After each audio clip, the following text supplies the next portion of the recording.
in This SAP conference MM. will now be recorded. Okay, so let me introduce myself.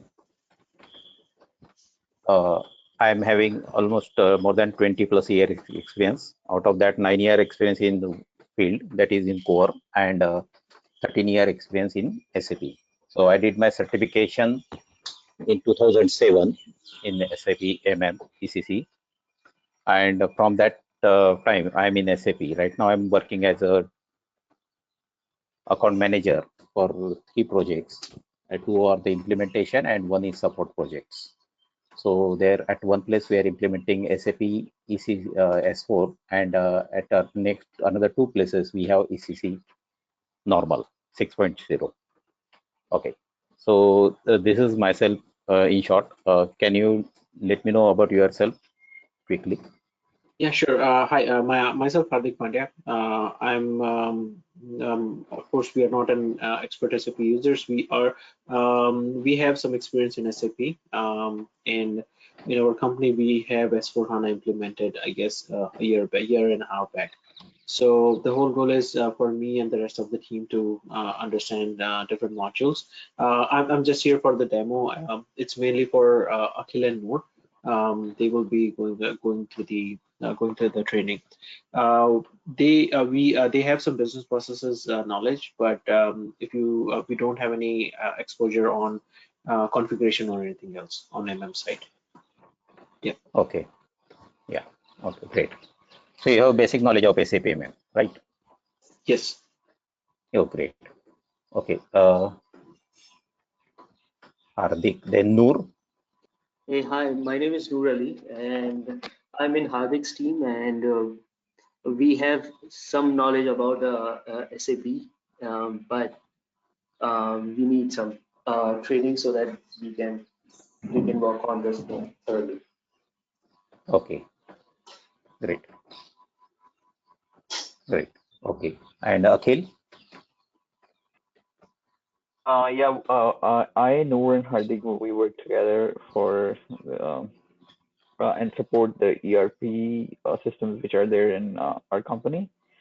So as Hardik Okay. already mentioned that SAP S4 HANA was implemented year back, and Okay. since then we started like supporting basic functionalities like basic error troubleshooting in SAP, but that's not like very high level thing. And we Okay. have a basic knowledge of like how the business processes are and how like the basic overview of MM, and we know Okay. basic transactions, and like we're joining this training to like take a deeper dive into MM. Okay. So what I take from this discussion that all of you are having some basic knowledge of SAP MM and like to enhance your knowledge as well in configuration as well as on the business sides both. So it's great. Hope all of you are having sufficient experience so that you can understand the business terminology, business processes. Uh, okay. So basically, SAP, it is an ERP software. Already you are having some knowledge and SAP is implemented at your organization. So SAP basically is in ERP software. ERP means nothing but the enterprise resource planning. Enterprise resource planning means that all the enterprise, they are having some resources. You can say man and machine, both are resources. Okay, so these resources, if you manage these resources properly, then only you can earn the profit. So the planning of these resources can be done either manually or by some systems. Now, how to do these resources, planning of these resources properly? If you're an employee in your department, an HR department hire an employee, and that employee don't have sufficient work, then naturally the comment comes from the other that we have the employee, but we are not managing him properly. That means we are not getting the output from that person. The same concept is applicable for your all the resources available with an organization. So all M's, man, machine, money, materials. So all these are the resources which are available with an organization. So if the organization manage all these resources properly and they utilize it at optimum level, then definitely an organization can earn the profit. So that is the basic concept of the ERP. Now in ERP, there are multiple softwares in available. Yes, previously it was managed manually. Then later on, some softwares came into ERP. There are certain softwares which are available, which are working independently. There are certain software they are working combinedly.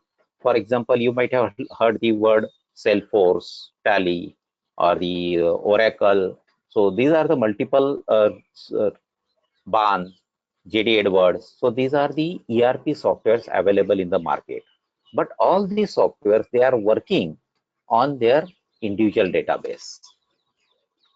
They are having their own database. There is no communication between the two softwares. If you say your BAN is for the material management, then PeopleSoft is for HR, then Tally for the finance, Salesforce for the sales side.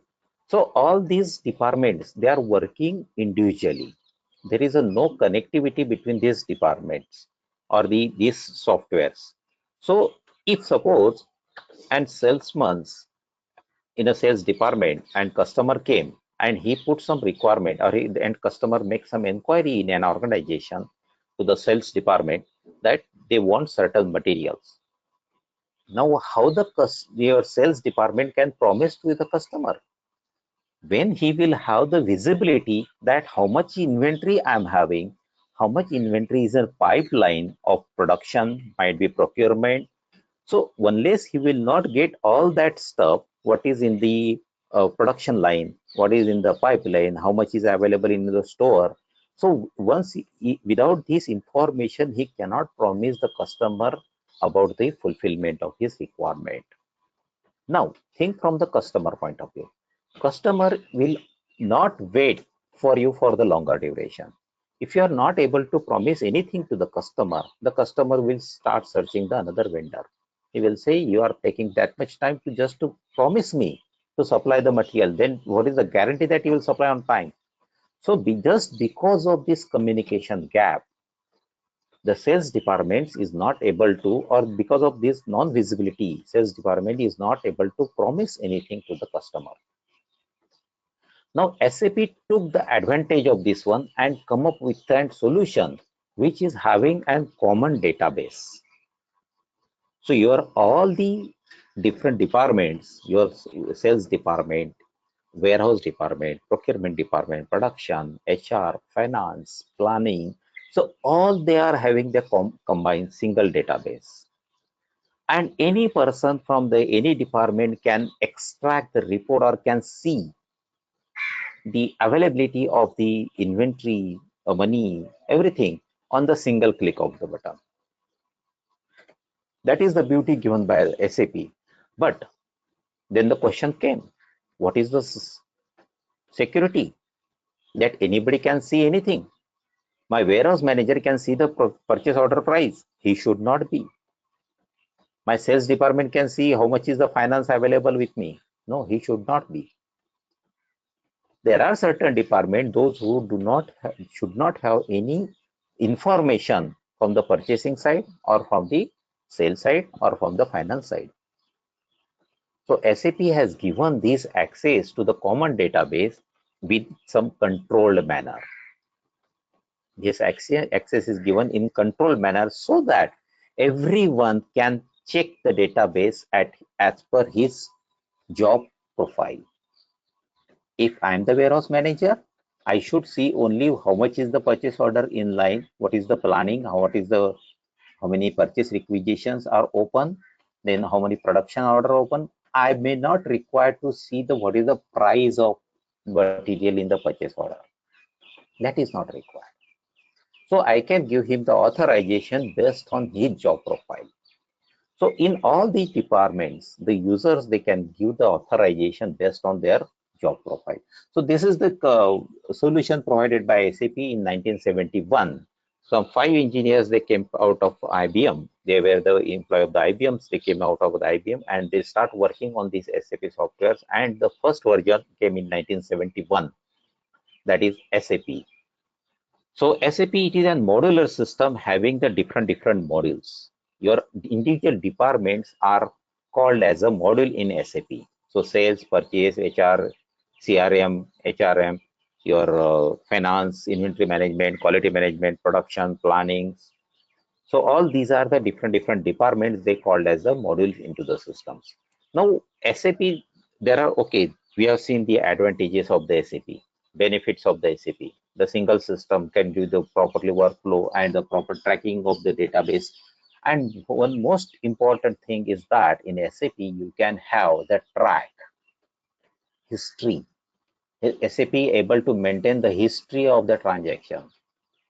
If the particular user performs certain transaction and later on he correct it, or he do some manipulation into the transaction, SAP keep the track of each and everything what activity he did. And that is what the managements expect. That is the reason now the middle level managements, middle level organization also, they are preferring to go into SAP. Because SAP does not allow to you for the deletions. The data will not delete permanently. It is just a soft deletion. Yes, you can correct the database. Yes, there are chances of the mistakes. You can do the mistakes, but you can correct also. But the system will keep the track. Yes, Hardik did these transactions on so and so date. Later on, he correct it on so and so time from the so and so user ID. Everything you can identify from the database. So that is the benefit of the SAP ERP, and the management organization, they are preferring because of this. So these are the advantages we have seen from the SAP, but yes, there are certain disadvantages also. It's a high cost. SAP implementation cost is very high. Then SAP is very rigid. It's not like your other ERP software that you can easily mold the SAP as per the business requirements. No, SAP is having very rigid processes. So you have to change your processes as per the system processes. Sometimes there might be the gap, that gap analysis you need to do, and you have to bring your business processes in line with the SAP processes. Then you require a continuous upgrade, supports, technical team, functional team. So these are all required. So that is the only disadvantage with SAP. But SAP come up with a solution that they will now provide these things on the cloud also. Now SAP is coming on the cloud also, so that your infrastructure cost will get reduced. It is managed by a certain organization, it is owned by SAP, and the customer can use the SAP on the clouds. SAP, when it is started in 1971, that time they came up with R1 system, R2 system, that is 2-tier system, then it is 3-tier system. Now what is that 2-tier, 3-tier system? So that is nothing but it is the layers, application layers. So SAP provide and presentation layer, which is nothing but your desktop, laptop, then application layer, and then database level. In R2 system, there was only presentation and the database level. So where every user was connecting to the database. So because of that, there was a congestion at the database level. So what the SAP did, SAP bring a new level that is called the application level in between the presentation and the database. That application level only help in arranging the request and getting it fulfilled from the database. That is, it was just monitoring the request came from the individual users, and that request get fulfilled from the database. So the load at the database get reduced, but still there was a performance problem. So these performance problems later on SAP reduce or they remove by implementing or by introducing a new technology called the S4 HANA. S4 HANA, S4 is the version name basically, like R3, R2, and the ECC, SEC came, then now the S4 came. So it's just a name. HANA basically it is the high performance analytics application. The name itself will tell you it's a analytic application. That means it is the application which will process your data on real-time basis and will show you the analysis. So SAP provide in-memory data platform which will be help to analyze and to massage the data and to provide the information to the user as per the requirement. So you might be aware about these functionality. We have CPU, then we have RAM, and then disk. Whatever the command you will put, that will go to the first CPU in your RAM first, and then it will go to the disk. So that RAM is holding some database. So what SAP did, SAP combined this RAM and disk together. So what happened? Directly the request get fulfilled in the RAM from the database. So your informations are temporarily stored in a RAM itself and which is a part of database. So that whatever the command the user will provide, that is called the in-memory platform. So whatever the command the user will provide, it will get fulfilled immediately on real-time basis. So that is called the SAP HANA. Now it is a technical upgrade, you can say, compared to the functional upgrade. One more thing, in 2015, the World Cup, it was sponsored by SAP. So all the analysis which are shown on the screen, it was done in S4 HANA. That was the first time they introduced S4, and all that analysis is done in S4 HANA. So it is a technical upgrade from the SAP side. Along with that, they modify certain processes or the certain master data, certain table structure to improve the performance of the systems. Now, what that processes are modified? Instead of your vendor master and customer master, they brought a new concept of the business partner. What is the business partner? Business partner is basically, it is the partner of an organization from the SCM side as well from your purchase side as well as from your sales side.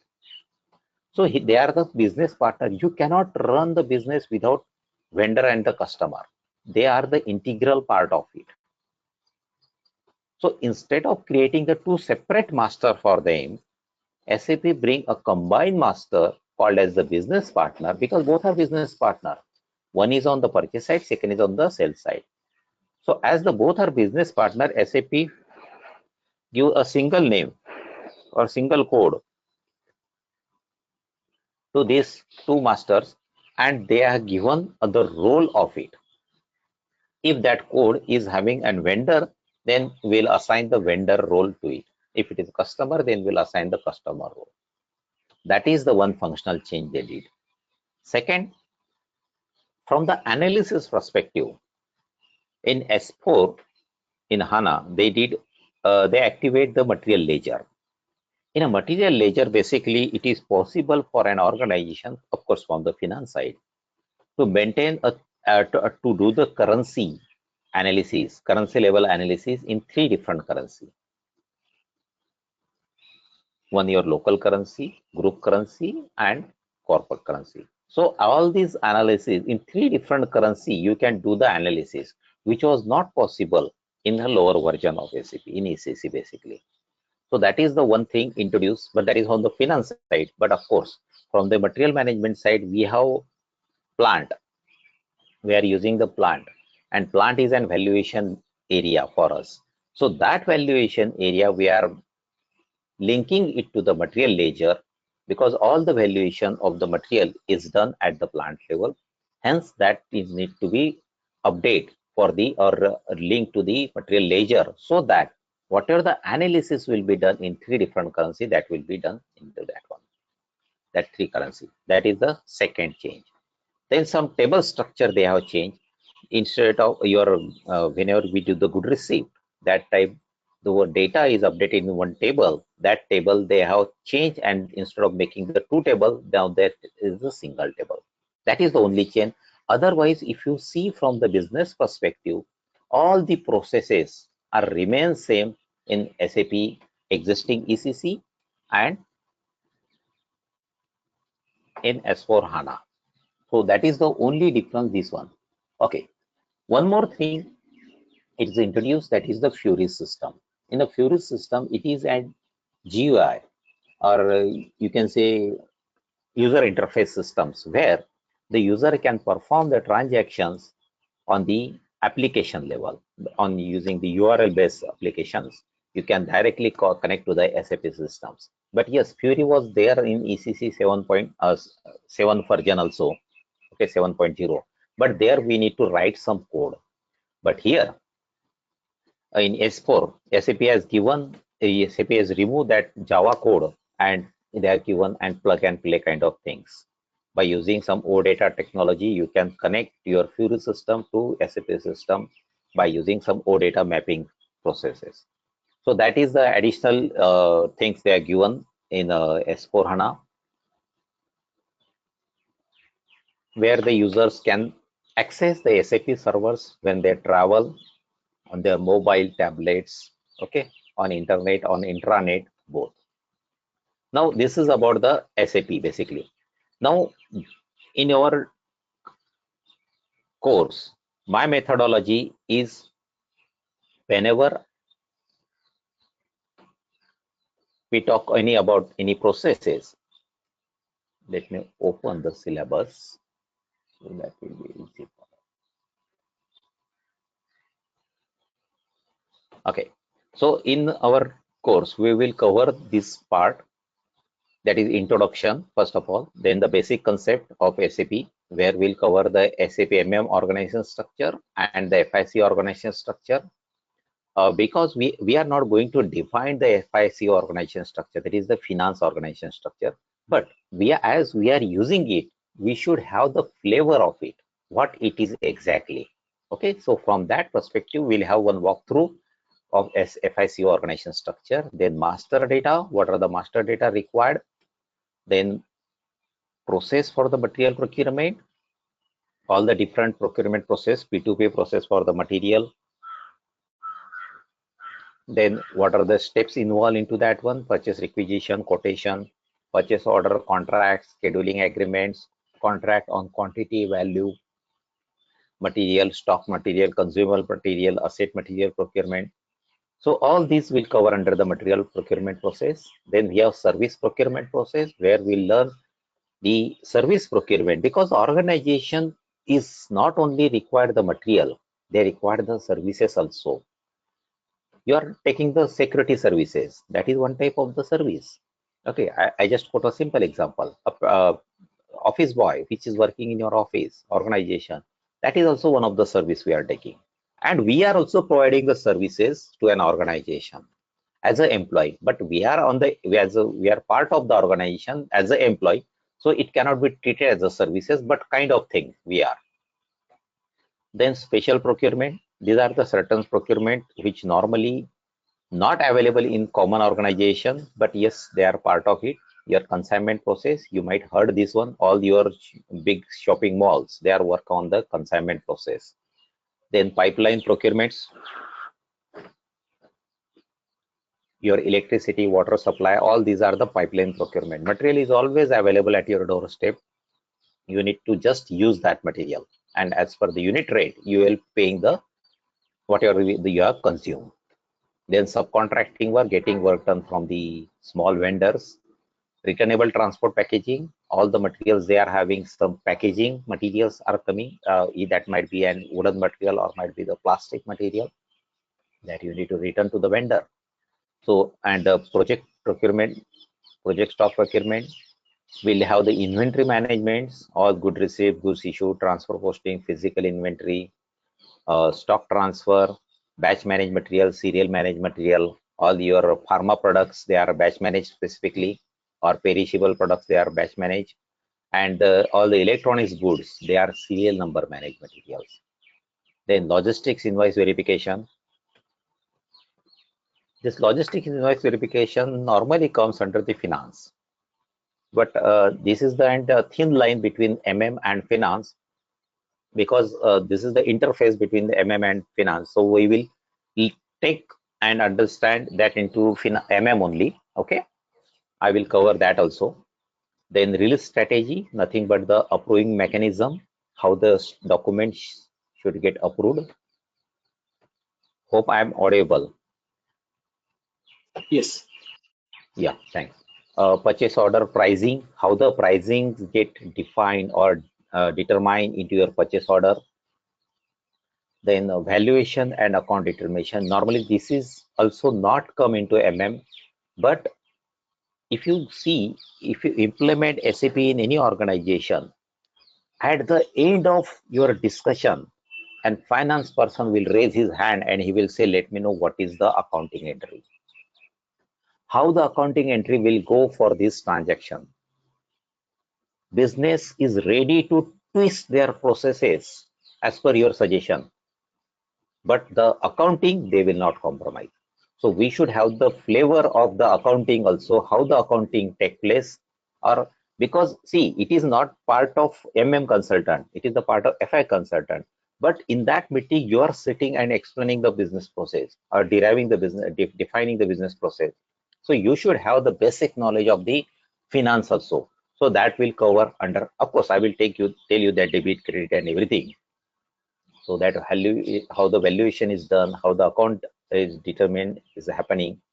Then material requirement plannings and some technical queries that we'll see overview, how the table structures are there, what are the different functionalities given by the SAP, what is the ASAP methodology, standard report, custom report, how to write the report.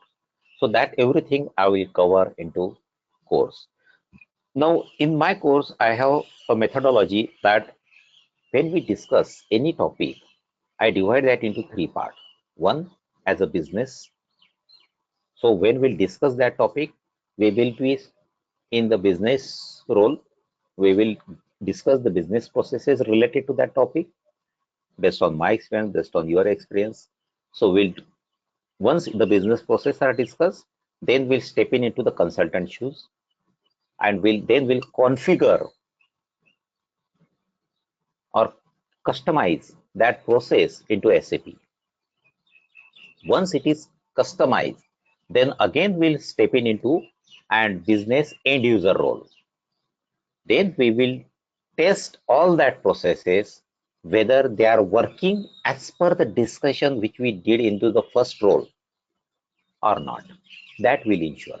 So this is my methodology. Every topics I will divide into three parts. We'll have the discussion, then we'll have the configuration, and then we'll have the testing of it. That is one scenario testing we'll have. Okay.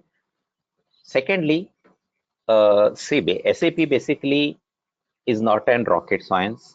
You are already having the flavor of SAP. It is an process. So what you should learn from in SAP is why. Okay.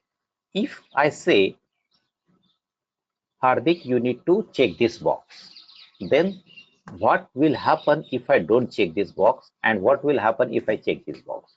So instead of giving the more importance on implementation, we will give the more importance on the implication. What is the implications if I did this one, and what is the implication if I don't do this one? SAP is an ocean.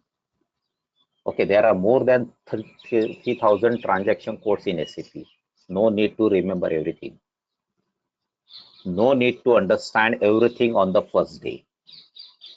If you do the practice regularly, it is not a rocket science.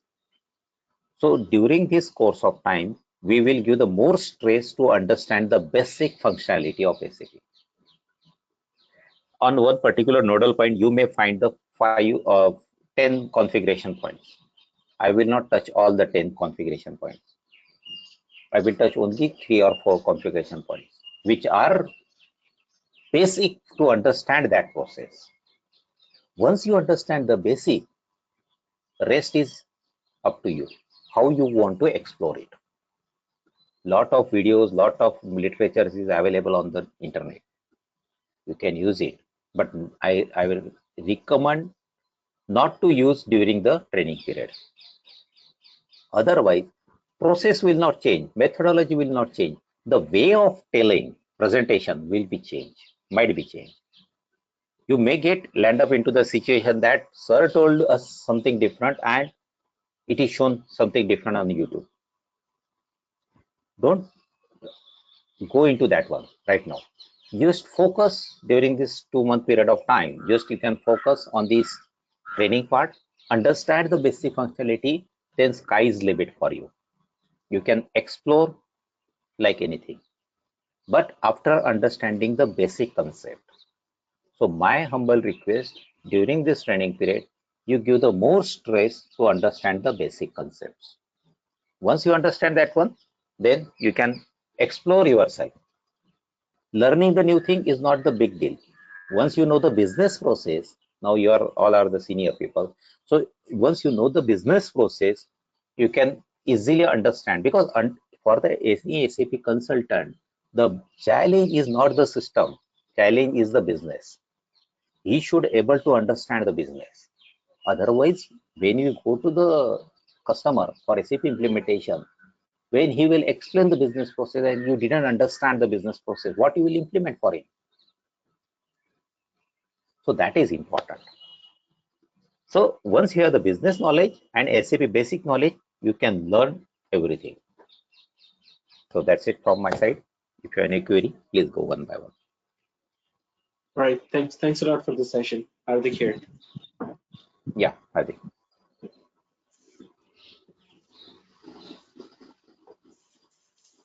Yeah, Hardik. No, all good. I have no questions. Oh, yeah. Yeah. Okay. Great. Noor? I'm good. Yeah. Okay, great. Akhil? Sorry, your name is Sandeep, right? Yeah, my name is Sandeep. Yeah, Sandeep, it was a really good session. I enjoyed it, and I I like your methodology. Sounds really good. So Yeah, thanks. thanks for the overview. Yeah. So when